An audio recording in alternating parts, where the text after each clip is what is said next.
नमस्कार, संस्कृति यात्रा के इस नए अध्याय में आप सभी का स्वागत है। मैं हूं प्रीति सिंह। हमारी आज की यात्रा शुरू होगी पश्चिम बंगाल में स्थित सुंदरबन से। भारत की दो प्रमुख नदियां गंगा और ब्रह्मपुत्र बांग्लादेश की मेघना नदी के साथ मिलकर एक विशाल डेल्टा क्षेत्र का निर्माण करती हैं, जिसे सुंदरबन के नाम से जाना जाता है।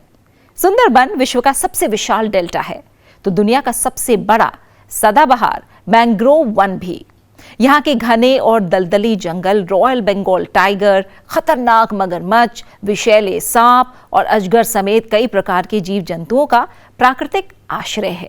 सदियों से यहाँ खतरनाक जीव जंतुओं के साथ मानव जाति का अद्भुत सामंजस्य देखने को मिलता है। सही मायनों में यहाँ संस्कृति और प्रकृति का मिलन होता है। डेल्टा की उर्वर भूमि और मछली पकड़ने के प्रचुर अवसरों ने यहाँ के निवासियों को जीव जंतुओं के साथ खासकर बाघों के साए में जीना सिखा दिया है। आइए सुंदरबन क्षेत्र के निवासियों के जीवन के बारे में और ज्यादा जानते हैं। संस्कृति यात्रा के पहले पड़ाव विशेष में देखते हैं फिल्म टाइड ऑफ लाइफ के कुछ अंश।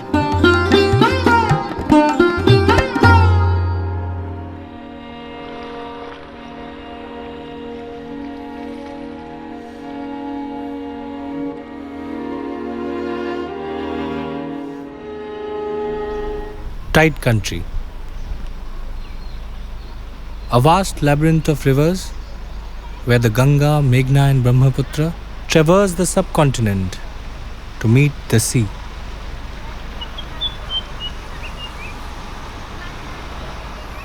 This is Sundarban.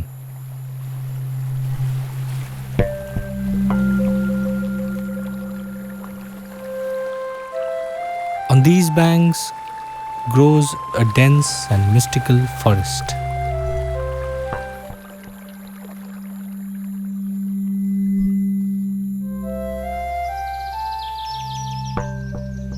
Full of shadows, mirages and illusions, it seems that the forest has eyes that look back at us. But nothing intrigues us more than its most famous resident, the Royal Bengal tiger.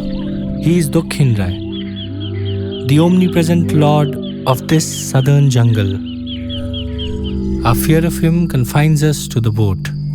And if not for these cameras set up by the forest department, we would have never seen the many intersecting worlds that live inside.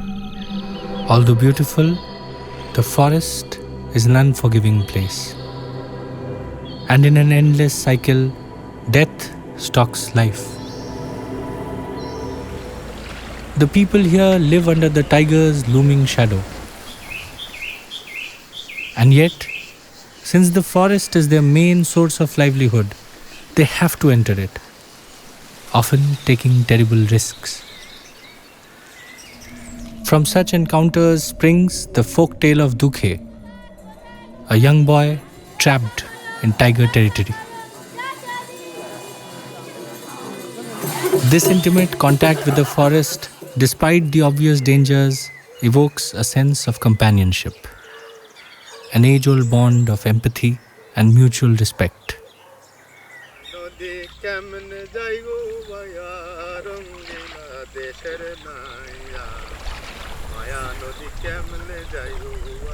We are surprised by the incoming tide.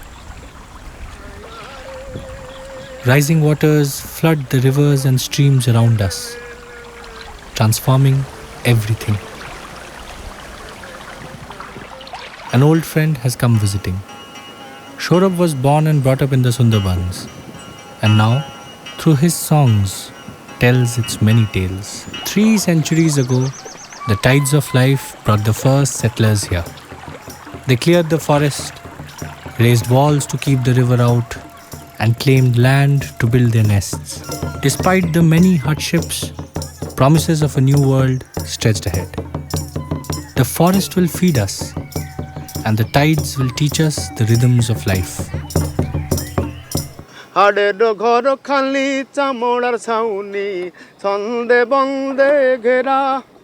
বসে ঘরের ভেতরে ময়ূরা ময়ূরী করতেছে রসের খেলা গোসাইজি কোন রঙে বাঁধে যাচ্ছ ঘর তুমি কোন রঙে বাঁধে যাচ্ছ ঘর গোসাইজি কোন রঙে বাঁধে যাচ্ছ ঘর But in most villages, we met only women, children, and older men.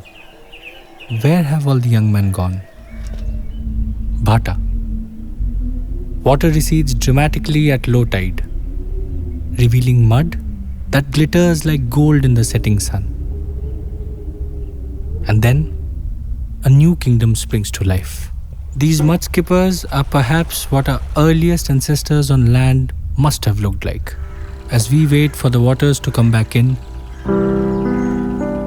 we meet a man who has drifted to faraway Tamil Nadu. In the meantime, our fascination for the tiger continues. We muster enough courage to cross over to the other side, into the kingdom of Dukhin Rai. Fearing the tiger is like fearing a ghost. It is an ancient fear. In this kingdom of thorns, he walks a solitary walk, keeping a strict account of life and death. He is the jungle, and the jungle his. The tale of Bono Bibi and Dukhin Rai is often told through folk songs and open-air theatre performances, a tradition that is fast vanishing. Shorab takes us to meet one of its last remaining composers.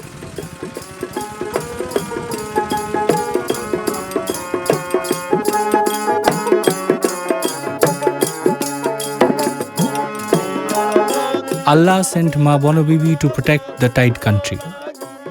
Revered by both Hindus and Muslims, she is the goddess of the forest.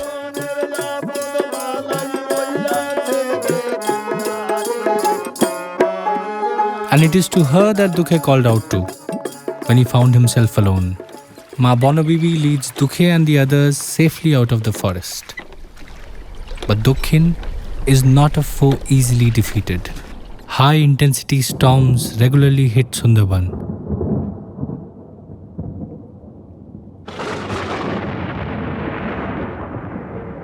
In fact, it is here that the word cyclone was first coined. The monsoon, which brings death and destruction, also carries with it the seeds of life. For we saw tides transporting mangrove seeds to distant shores, where only a few will take root,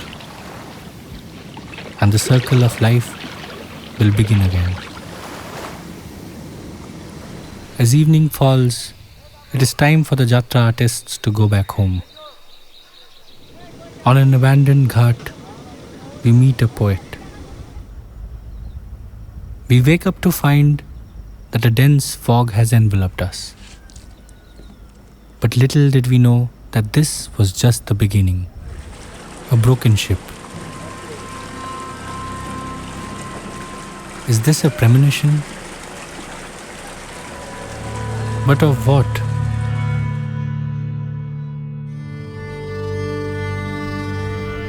Here, everybody speaks of ruins buried deep inside the forest. But over hundreds of years, the jungle has almost entirely swallowed whatever remains, making it impossible to learn anything about the people who lived here. Back in Mr. Bishal's Scanning Museum, we find evidences of a history now permanently shrouded in the fog of time. Like this water buffalo, now extinct. What hands built these, and where did they disappear? These are the last waters of the Ganga. An ill-advised human intervention upstream has altered the river's current, converging its flow onto this tiny island. Ghodamara has no docks. The surge keeps washing them away. The river rushes past, ravaging the edges of the island, eating away land and exposing the sand underneath. This was once a pond. And these are roads that lead nowhere. But Ghodamara is only a forewarning. The delicate balance of life in Sundarban has already entered a new phase of uncertainty. What is certain is the slow but relentless rise in the waters of the sea. Meanwhile, life goes on in Ghodamara. And these are its final few moments. But this film is also a chronicle of a Sundarban that is now fast vanishing. Its future, regardless of the promises it held, now far beyond its reach. Are we here then merely to bear witness to the beginning of an end? As we leave Sundarban behind, I couldn't help feeling that our lives in faraway cities are intricately linked to its fate. And if Ghoramara is the premonition of things to come in Sundarban, then Sundarban is a premonition of what the rest of the world, especially its coastal cities, will face very, very soon. For we are after all in the same boat, floating in the tides of life, surrounded on all sides by the raging waters of time. Sundarban returns to me in my dreams. And in my dreams, I am back in the tide country, where the angry waters of the sea have receded.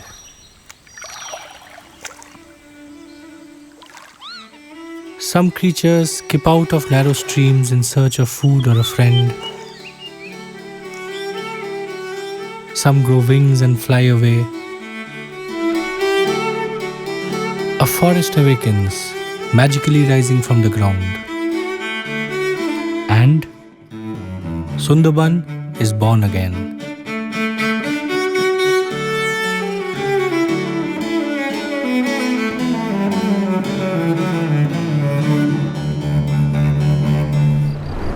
अभी आपने देखा सुंदरबन के निवासी किस तरह प्रकृति और जीव जंतुओं के साथ सौहार्द बनाकर रहते हैं। अब बढ़ते हैं अगले पड़ाव धरोहर की ओर। ख्याल गायकी के दो घरानों जयपुर अतरौली और आगरा घराना की पारंपरिक शैली को सहेजे विदुषी देवकी पंडित न केवल भारत बल्कि पूरे विश्व में श्रोताओं को मंत्रमुग्ध कर रही हैं। गोवा के एक संगीत परिवार में जन्मी देवकी पंडित ने सबसे पहले अपनी मां उषा पंडित से संगीत की शिक्षा ली, फिर पद्मश्री पंडित जितेंद्र अभिषेकी और पद्म विभूषण विदुषी किशोरी आमोनकर की शिष्या रहीं। उन्होंने 12 वर्ष की आयु में पेशेवर गायकी की शुरुआत की और आज ख्याल गायकी के ऊपरी सोपान पर विराजमान हैं।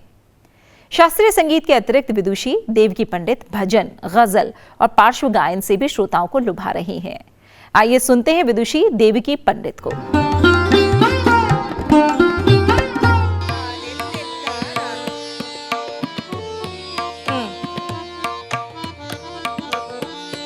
कहाँ चला हो रे मुख फेर लो, कहाँ चला हो रे मुख फेर लो, पिया रे अब न जाओ रूठ कर हम सन, कहाँ चला हो।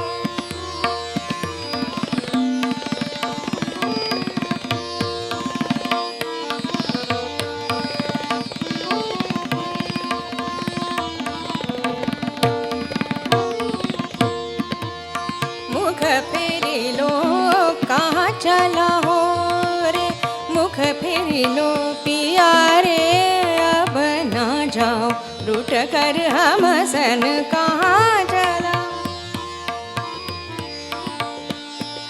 कछु न कहूँ मैं तो जानू न जानू रे, कछु न कहूँ मैं तो जानू न जानू रे, सपने में कहीं हो तो रूठ कर हम सन,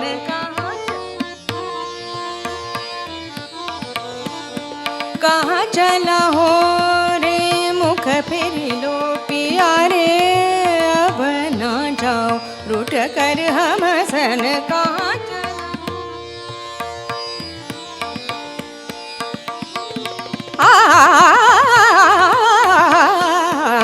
कहाँ चला हो,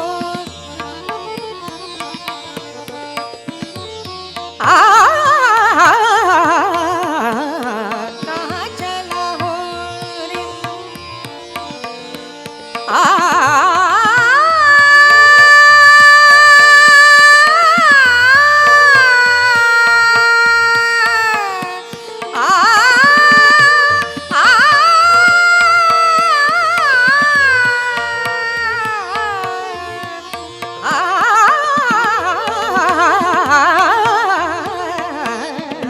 कहाँ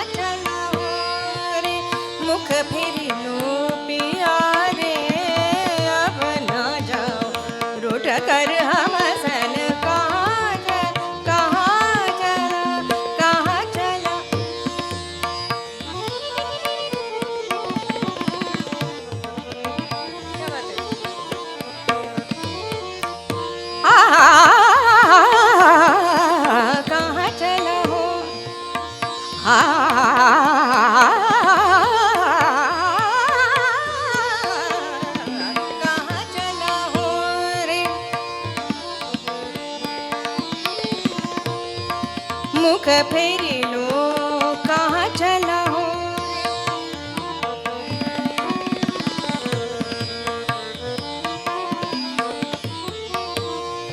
आ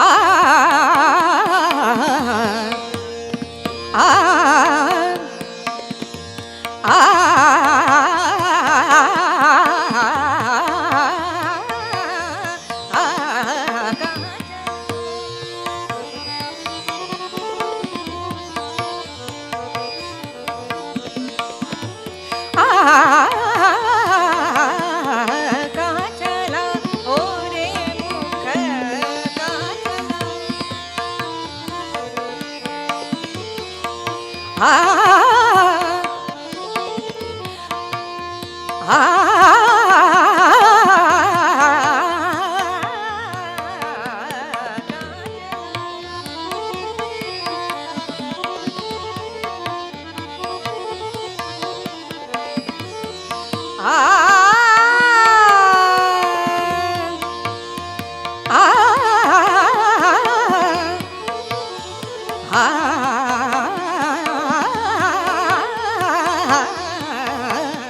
कहाँ चला हो रे मुख फेरी लो पिया रे अपना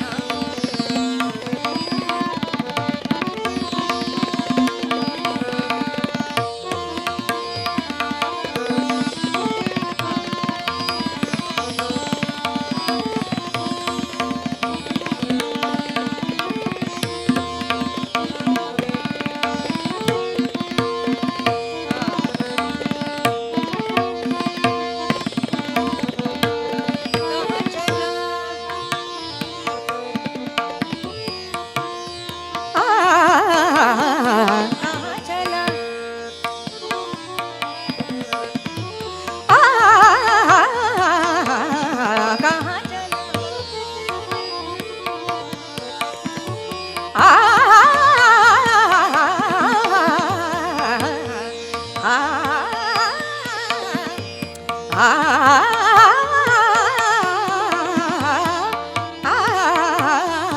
कहाँ कहाँ चला हो रे मुख फेरी लो कहाँ चला कछु न कहूँ मैं तो जानू न जानू रे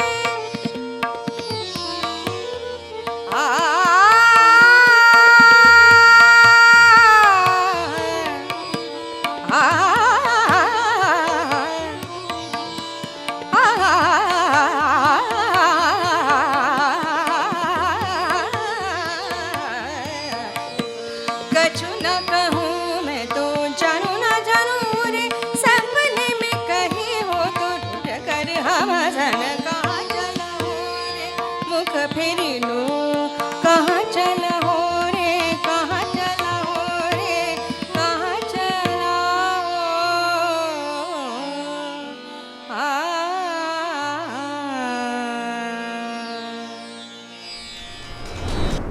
विदुषी देवकी पंडित की मधुर गायकी के बाद चलते हैं माटी सुगंध की ओर। भारत की ग्रामीण धरोहर के संरक्षण के लिए संस्कृति मंत्रालय एक महत्वपूर्ण परियोजना चला रहा है, मेरा गांव मेरी धरोहर। इसी प्रयास की एक झलक दिखाने आपको लेकर चल रहे हैं उत्तर प्रदेश के मथुरा जिले में स्थित मथुरा विकास खंड की ओर। किसी समय मथुरा एक गांव होता था, पर समय के साथ और श्रद्धालुओं की बढ़ती संख्या के कारण इसका विस्तार होता गया। मथुरा भारत का प्रमुख तीर्थ स्थल है। यहाँ भगवान श्री कृष्ण की जन्मस्थली और द्वारकाधीश मंदिर है। तो आइए चलते हैं मथुरा की ओर।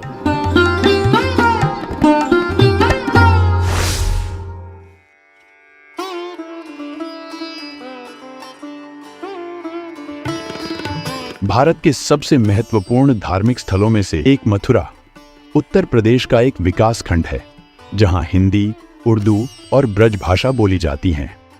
मथुरा की स्थापना का सही अनुमान लगाना कठिन है।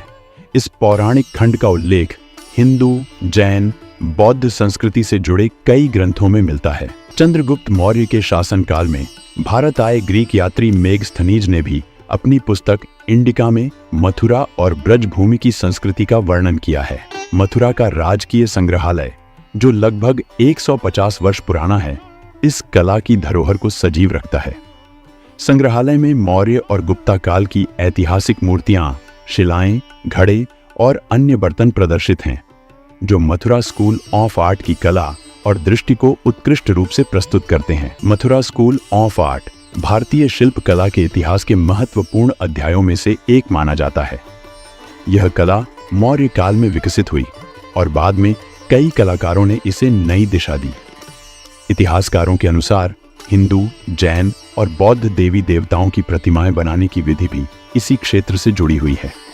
आज भी हमारे देवी देवताओं की छवियों में मथुरा स्कूल ऑफ आर्ट की प्रभावशाली झलक दिखाई देती है। कहा जाता है कि मथुरा के कलाकारों ने ही पहली बार देवी देवताओं की मूर्तियों को आकार दिया। मथुरा का द्वारिकाधीश मंदिर भारतवासियों की आस्था का प्रमुख केंद्र है। संपूर्ण विश्व से लोग यहाँ आकर श्री कृष्ण की भक्ति रस में डूब जाते हैं। साथ ही साथ वृंदावन धाम में स्थित श्री बांके बिहारी मंदिर और श्री राधा वल्लभ मंदिर भी सबसे प्राचीन और सबसे महत्वपूर्ण पूजा स्थलों में से हैं। ब्रिजभूमि की होली संपूर्ण विश्व में प्रसिद्ध है। एक मास तक मनाए जाने वाला यह त्योहार विश्व भर से पर्यटकों को आकर्षित करता है। मथुरा के विश्राम घाट पर जाकर नौका विहार करना और यहाँ के नाविकों से ब्रिज भाषा की मधुरता में श्री कृष्ण लीला को सुनना अपने आप में एक रमणीय अनुभव है। मथुरा भारतीय संस्कृति और कला का जीवंत उदाहरण है। इसकी पौराणिक धरोहर, अद्वितीय कला, प्रसिद्ध मंदिर और रंगीन त्योहार सांस्कृतिक विविधता को दर्शाते हैं। यह स्थल धार्मिक आस्था के साथ भारतीय संस्कृति की गहराई और विविधता को भी उजागर करता है। तो ये थी आज की हमारी संस्कृति यात्रा। उम्मीद है आपको पसंद आई होगी। इस कार्यक्रम को लेकर अपने सुझाव हमें जरूर भेजें। हमारा ईमेल आईडी है sanskriti.ignca@gmail.com। आपसे फिर होगी मुलाकात संसद टीवी पर अगले हफ्ते आज ही के दिन इसी समय संस्कृति यात्रा के अगले एपिसोड में। तब तक के लिए नमस्कार और जाते जाते देखिए हाल ही में हुए कुछ सांस्कृतिक आयोजनों की झलकियां। दिल्ली में स्थित इंदिरा गांधी राष्ट्रीय कला केंद्र में फोटो जर्नलिस्ट आशीष शर्मा की पुस्तक का लोकार्पण और चर्चा सत्र का आयोजन हुआ। इस पुस्तक का शीर्षक है reimagining Jammu and Kashmir, a pictorial journey. इसके साथ ही इसी शीर्षक पर आधारित एक आकर्षक फोटो प्रदर्शनी भी आयोजित की गई।